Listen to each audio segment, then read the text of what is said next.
On behalf of the Office of Utilities Regulation, the OUR, let me heartily welcome you to the third of 7 public consultations as we seek your important feedback to the application made by your electricity service provider, the Jamaica Public Service Company Limited, for a rate review.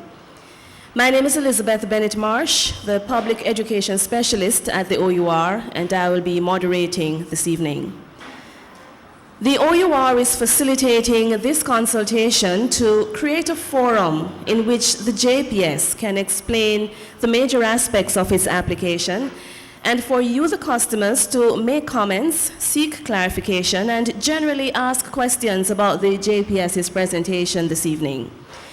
We hope that at the end of our meeting, you would have left sufficiently satisfied that your views were heard and you are more informed about what the JPS is proposing in its application.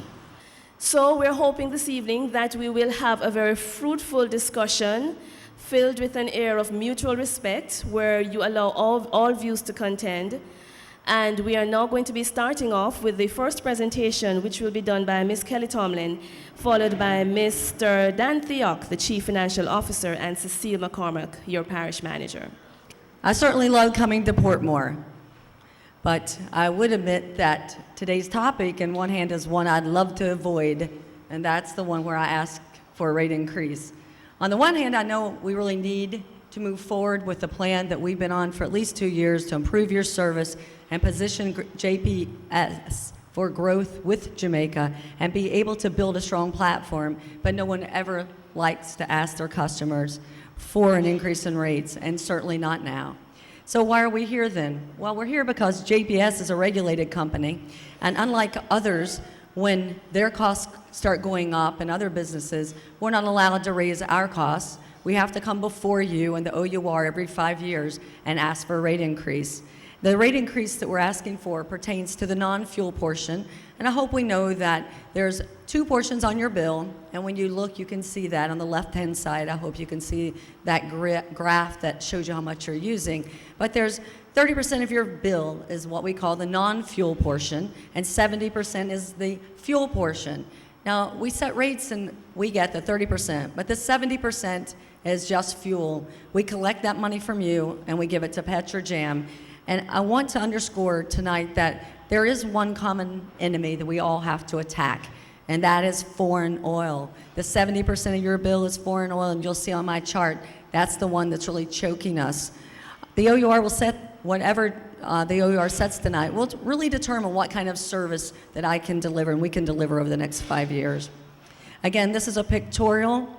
I think I've already gone over that, but it's important to remember that 70% is just fuel and 30% is our costs.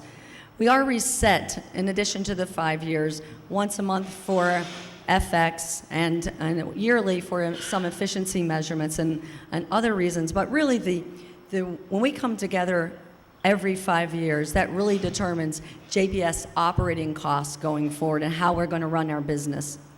This chart shows how the non-fuel portion has gone up over time since 2002, and why you can see that portion has gone up. I think it's gone up in a measured way, in a way that reflects how costs have gone up, how the inputs to my business have gone up. Poles increase, transformers increase. Just like many businesses, I have inputs to mine, and those costs are going, and they usually go up in a predictable manner. And this is what's not predictable, and we have very little control over, and that's your fuel bill. And as you can see, it fluctuates, and since 2002, it's gone up about 300%. And that's why, as part of our national agenda, we're really focusing on fuel diversity. So what do we mean when we say we're supporting growth? I hope we all know by now that the #1 priority for Jamaica is to grow businesses. And for us, that means the same thing, to be able to grow our business so we can distribute the costs over more people. We know the logistics hub is a game changer, and JPS has to be ready. You can't bring in something as significant as a logistics hub with all its load needs and all of its infrastructure needs and not have invested up to that moment. Now, I know when we hear the numbers that JPS is asking for, an average of 19%, but all the rate classes are different in that, we're saying what is the point of that? How can you stand before me and ask for an average of 19% increase? The truth of it is we are asking for decreases to some of our rate classes that we believe must stay on the grid and must support jobs and growth, and I'll get into that in a minute. It's crucial now that we bring new generation on the grid, and I hope you've all read that EWI is moving forward and that in 2 to 3 years we expect generation and fuel diversity that will lower your bill at least by 20%. But we have to have a grid to support that. We have to have substations to support that. We have to have a way to get that power to your homes, or at least it'll be meaningless. So in the bottom line, what our rate proposal does is to look out over the long term and says, what supports the economic development of Jamaica, and how can we make this very painful transition mean something in the long term for every Jamaican? So if I can leave you with a message, this isn't about profits. This is about the investment that we have made, that we will continue to make on your behalf, and that the idea of positioning our country for growth is the only way to have prosperity. We know we can't save our way out of our dilemma right now. We need to invest in our future and follow the national policy that sees that future. And while we may have a temporary, I hope, struggle, that really it leads to a more sustainable and better place for all of us. I'll be back up after Dan really walks us through what we're asking for tonight, and Cecile talks a little bit about what we're doing here locally to serve you better. Dan, my CFO, Dan Theot. Thank you, Kelly. Good night, everyone. So I just want to summarize a little bit the requests that we have before the OUR tonight. Again, Kelly mentioned we're a highly regulated utility. Once every 5 years, we put in for our rate application, and the OUR has a mandate to review our requests, to give consideration as to whether they consider the cost to be prudent, and then ultimately to approve the tariffs, which will guide how we run the business for the next 5 years. So in order to do this exercise, we've conducted what we call a cost of service study, and that's where we bring down a lot of consultants to look at the business, to analyze the cost, to have a good feel for where we're incurring the cost on the non-fuel sides. And one thing that we keep focusing on is the fact that this is a high fixed cost business, and indeed 89% of our costs are fixed. Yet today, the revenues that we charge to customers, only 23% of those revenues are fixed, i.e. customer charge or demand charge. Those are forms of fixed. So we do have a fundamental mismatch where we're trying to recover fixed cost through a variable charge, the energy charge, and in this tariff regime, we hope to address that. How exactly will customers be affected? So for residential customers and commercial customers, small commercial customers, we call them rate 10 and 20. We will be introducing multiple tiers and classifying customers according to those tiers. The customer charge will be replaced with a network access charge, and that network access charge really is, again, to allow the tariffs to be more cost reflective and will allow us to charge effectively for both capacity and the customer charge. And for rate 40 and 50 customers, we'll be increasing the demand charge portion of their bill, and also the network access charge, but they will see the energy charge being removed. And again, that's to ensure the tariffs are more cost reflective. And as I said before, 89% of our costs are fixed, but today only 23% of our revenues are recovered through a fixed charge. If approved by the OUR, we hope to achieve at least 43% of our revenues coming from a fixed charge, again, to ensure that we have more cost-reflective tariffs. So for the residential customers, just to explain the blocks a little bit more, the 3 blocks are 0 to 100 kilowatt hours per month, 100 to 500, and over 500. And what it will actually look like, here's an example at the high level, is today 41% of our customers are in that first tier. And of those 41% of our customers, 222,500, their average use is approximately 54 kilowatt hours per month. Today, their bill is $2,040, and if the rate increase that we're requesting is approved, that bill will increase by $340 a month, or approximately $11 per day. For the next tier of customers, where 56% of all of our customers are classified. That's about 302,000. Their average use tends to be 196 kilowatt hours.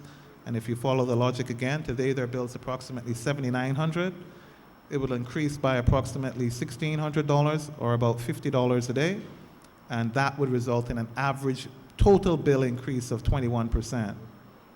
So in general, our average customer between those first two blocks will see an increase of somewhere of 17 to 21% on their total bill.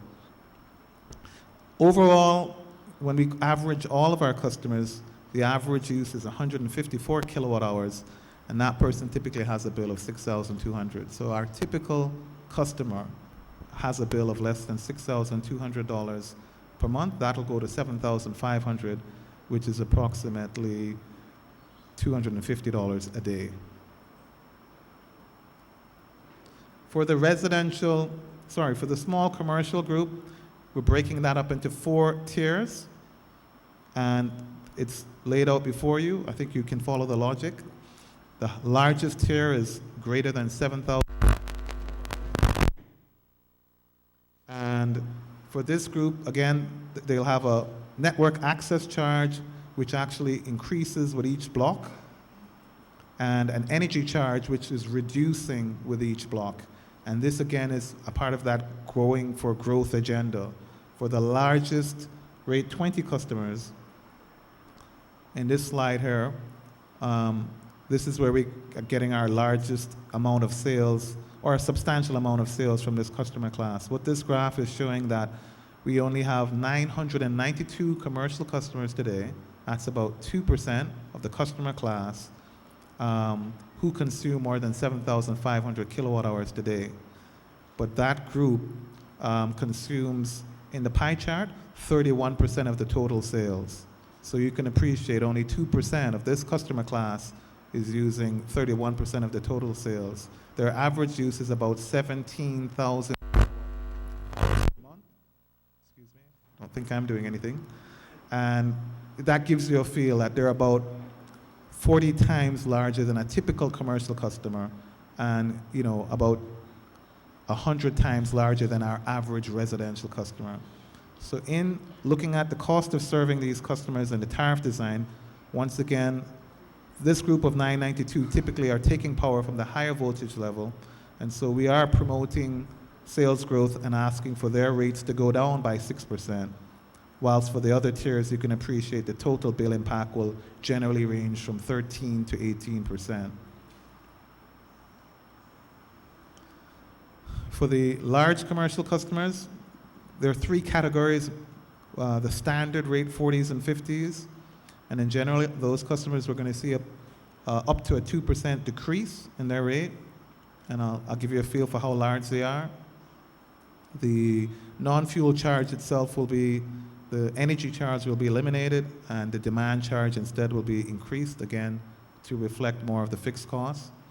For the wholesale customers, these are customers whose demand is in excess of 1 MVA, they will see up to an 8% reduction.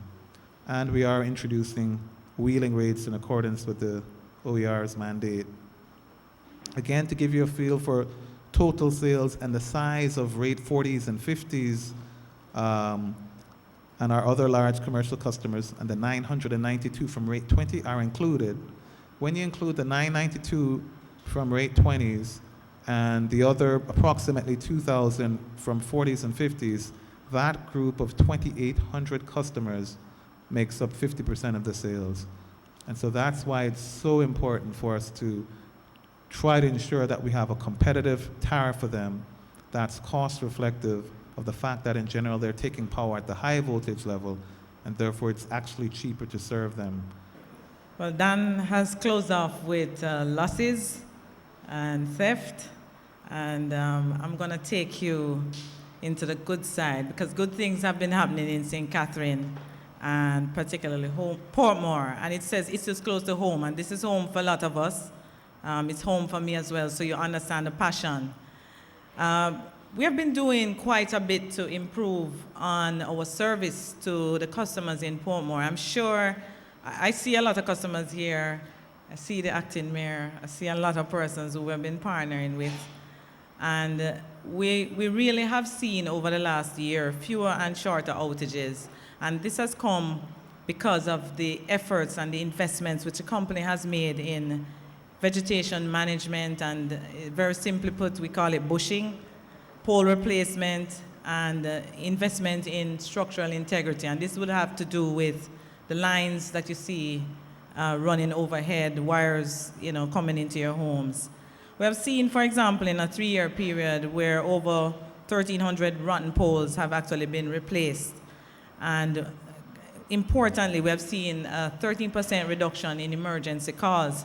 Emergency calls are really generated by you whenever something goes wrong. We've repaired over 12,000 streetlights over the period, and everybody here can see how dense it is in Portmore. Portmore is really a residential community, and we definitely need to improve on the lighting. And we've connected over 36,000 customers over a 3-year period in St. Catherine. And I will tell you, in Portmore, that figure is really just over 15,000, which is half of the total number of customers that we've connected in the St. Catherine parish. So, electricity theft, it affects all of us. Last year, we removed over 23,000 illegal connections in St. Catherine, and a significant portion in Portmore. But one of the things that we can say as well is that as a result of the community engagement, we have seen, and this is evident in the payment arrangements which I spoke about, we have seen persons who have for a long time not been on the grid begin to come in and actually negotiate and get back on the grid. This is an area where we cannot let up. We'll continue to partner with the police and, importantly, with you, the members of the community. So, we have to fight system losses as well. And this is system losses, I think Dan spoke to it, technical losses, which is electricity which is naturally lost as we transport it. And as we mentioned, we have to fight the non-technical losses as well, and we're partnering with you. So, in the last 5 years, JPS was not allowed to recover approximately $100 million in fuel costs associated with this kind of loss. And you can imagine if we were able to recover it, that we'd be able to invest in replacing poles, correcting problems on the system, and maintaining the integrity. So finally, one of the things that we'll do is that we'll continue to fight. We'll use the technology, and we speak the RAMI system, which is really an automated system, residential automated metering infrastructure, and CAMI, which is the commercial. We'll use that technology to help to improve efficiency and to fight the losses. We'll continue with the audits as well. And of course, we'll partner with you as we seek to get rid of the illegal connections. Thank you for coming, and I believe the floor is now open for discussion. My question is threefold. This is Jamaica, right? Land of food and water. We have a lot of rivers, right? And I thought JPS would by now be setting up more hydros, right? We had a good one down by the Rio Cobre. Why can't the power tier start at 200? As majority of us customers, power we consume is 200 kilowatts per month. Why can't it start at 200 instead of 100? The first tier, right? Also, you have some energy saving device. Couldn't you put a system in place where it is issued to the customers, and over a 1-year period you collect back for it through our bills? This year, we just recently commissioned a hydro plant that was $3.6 billion, which I mentioned will save 70,000 barrels or $7 million US a year. We do think hydro is an important mix. We currently have 29 megawatts, and this was 6.2 or 7.2. It just seems that it depends on who I ask. But we are committed as well to continue to look at hydro. We are partnering with a wind farm that will bring 58 megawatts in total, not that particular wind farm. And we also have 20 megawatts of renewables that we're going to help bring on the system as a result of the recent RFP from the OUR. The tiers, I'm not sure about the tiers and how those operate. Certainly we're open to looking at a number of different options. The ones that we came up with were sort of natural because 42% of our customers do use under 100 megawatts.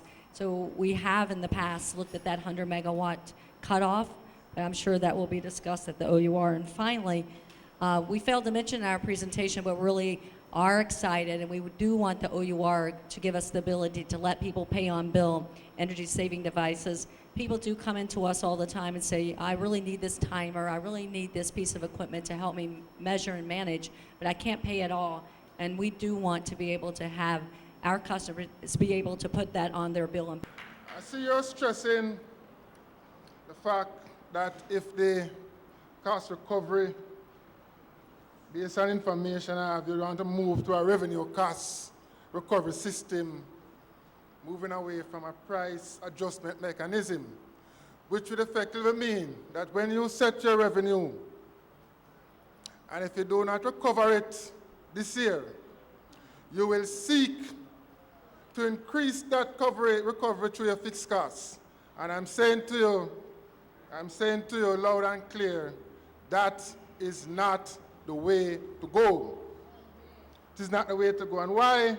It's because Portmore, even though many of us believe that we are here, we are really low-income government workers who have been tied to a salary increase we have not gone from about 2007, 2008. And we are now facing an average of 17% increase, which according to Jps info is about 220,000 residential people. That's almost all of Portmore. And I asked Jps, I know with the last ownership, the company was in debt, and they used the finance, they used the profit from Jamaica to wipe clear off them debt. And I sincerely hope, Ms. Tamblin, that is not being done again. I sincerely hope, and I'm running some checks, and if I find information, I will let it be known publicly, but I sincerely hope that is not be done. Because the Jamaican economy, we need to grow. Electricity is what we depend on. And whereas you're not proposing that you'll cut the costs for the commercial customer, the large industrial customers, but you propose to increase the residential customers. Meanwhile, you're still speaking about economic growth. When economic growth in any economy really come from the small businesses, you're sending the wrong signals. The signals are wrong, and we need to correct it. And I'm saying to you, and I'm saying to the OER and the government by extension, we will not take this rate increase because we just can't afford it. As Mr. Dan said, it will be likened to the toll where the money comes in and it don't come back. Last thing I'd like to ask, in 2009, at the last review then, you introduced the RAMI system. And the aim then was to recover, to minimize the amount of costs. The RAMI system has been here, but what we need, Lady OER, is for the JPS now to give us an update. What is it costing the JPS and by extension us to implement that RAMI system, and is it working? The RAMI system, and I don't have specific numbers that we've invested in RAMI, I will say this, that RAMI works as most of our technology solutions work for a time. And as we've said that when we go into communities, we put in RAMI, that for a period, 6 months or so, they seem to be very effective. But we find, though, that over time, people do find a way to breach the system, and they become less effective. So while we know that there is a place for RAMI, we also know that, for instance, in Central Village, they have a regular meter. And when there was an initiative to go in and fix some infrastructure, fix some roads, do some energy education. We gave a regular meter, and they are on the system paying with a regular meter, which is about a third of the cost of a RAMI meter. So we, at least, and I'm looking at my RAMI guys in the back. So we have spent and invested significantly, and I'll get back with you to the gentleman with specific numbers, but certainly we know it's been several million US dollars. And we still see that as a solution for some of our customers, but it's not a panacea. And as I said, it seemingly, while we thought it would be somewhat foolproof, it's not proven to be that way. And I think other question about the revenue cap, Dan? Sure. You know, again, in terms of ensuring that the tariffs are cost reflective, what we're saying is 70% of your bill is fuel, and that's completely variable. As you change your consumption, if you reduce your consumption by 10%, you should see your fuel falling by 10%. But as it relates to the non-fuel charges, the fixed charges that we're incurring represents about 89% of our total cost. And so we are requesting that the fixed charges be increased, but we're not saying to increase them to be 89% of your non-fuel costs. So there has to be a recognition that it takes, last year we spent more than $34 billion to keep the grid operating. Those costs are fixed for the most part. We're going to invest more than $6 billion every year going forward to improve the network. And because of the high level of fixed costs, we just need an annual mechanism that allows us to see if we are in fact recovering those fixed costs. If the OER approves $34 billion as being the appropriate level of cost to run the business, then we will be held accountable to keeping our costs within $34 billion. If we have a cost overrun, we'll suck that up.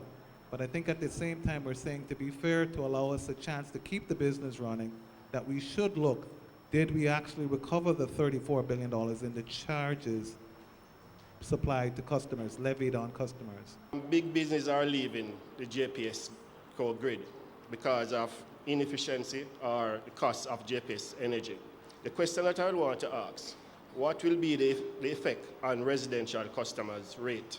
Well, the key to our proposal is to keep them on the grid. We have got somebody, a large, which I can't announce that name, who was off the grid back on. We've got another large consumer back on.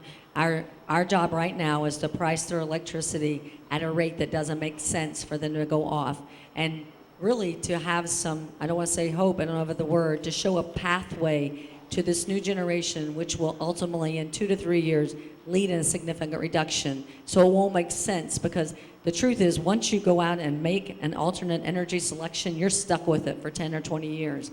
So we have to right now give them a reason to stay on this grid until the new generation is on. So we have had some people leave, but they're not going off in large numbers yet. And I think everybody's watching to see what we do with this rate case, whether or not they're staying on. So we are working very hard with them to be very efficient and to keep people on the grid.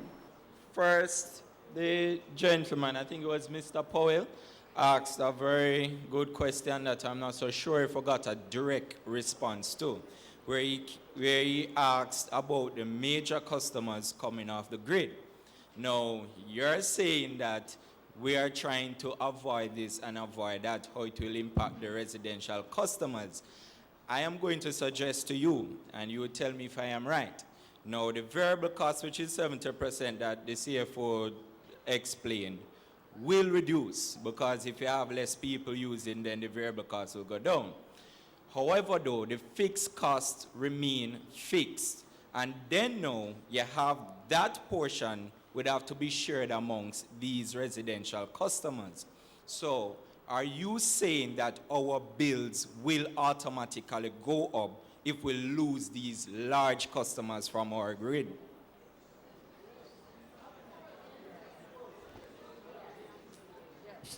Yes. I think that's a response the gentleman was waiting for. Additionally, I heard the gentleman speak about a $34 billion investment in the whole enhancement of JPS, right? And that will be recovered from a levy that you will be applying. I'm not sure, is that exactly what was said? A what? A tariff. Oh, so, the tariff. So it's not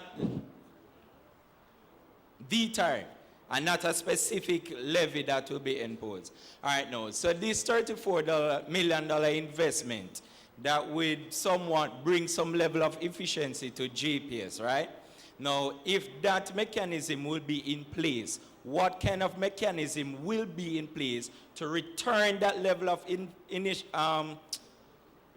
benefit that JPS would have gained back to the customers, right? And in addition as well, I heard you say you have one of the largest balance sheets here in Jamaica. That is so true. And a lot of Jamaicans, I heard the late Mrs. Grant, of no affiliations, I heard her mention that the wages freeze.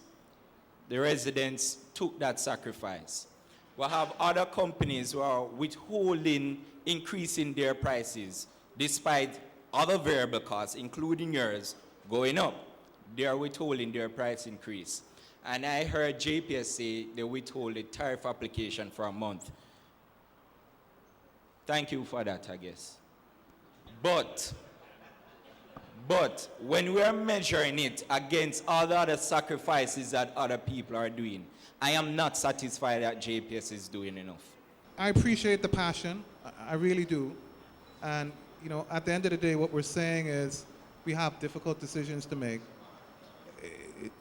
Last year, and we're going to go through an operational efficiency audit by the OUR. We've had our audited financial statements. The facts are that it does cost a substantial amount of money to keep this transmission and distribution grid working. The real problem we have, quite frankly, over the last 13 years is our lack of fuel diversification. It is a sad state that the average cost of electricity today is 36 cents per kilowatt hour. But that's the result of a 300% increase in fuel prices over 13 years, and our lack of, as a country, our inability to seek some form of fuel diversification. There's no reason why Jamaica today shouldn't have natural gas or some other fuel source. There's no reason why we shouldn't have pursued more renewable energy solutions. Last year we spent $3.6 billion building a hydropower plant. That's the first one built in the country in 20 years. What we want to do is keep investing more money to help bring down the cost eventually. The next round of generation is going to cost $72 billion. And that has the potential to help reduce the cost of electricity by 20%. That can be done in as little as 26 months. If the logistics hubs goes through, because this is all about going for growth, and we do the next round of generation expansion, I think we can reduce the cost of electricity by a further 20%. But it's going to require billions and billions of dollars to keep investing to get the cost down eventually. If there were a way that we could avoid this, we would. And the OUR, no doubt, will do their review to see if what we're asking is reasonable. In the meantime, we do encourage persons to conserve where possible, and we assure you that we appreciate the awesome responsibility that we have to manage our cost as efficiently as possible, and we're going to give it our best efforts. When you looked at the presentation, we talked about the 18% improvement in efficiency over the last 5 years. It's something we're working hard to achieve. Last year we reduced our operating costs by $1 billion as well too. So we are trying, I assure you, we're trying. I recognize that the high cost of energy in Jamaica is a problem, and that there isn't an unlimited capacity of our customers to pay that bill. So we take that responsibility very seriously. What we'd like to do is move forward, continue making the investment, and get the new generation here as fast as possible. That's the only way we're going to substantially reduce the cost of electricity through fuel diversification and new generation, and that's going to require tens and tens of billions of dollars of investment.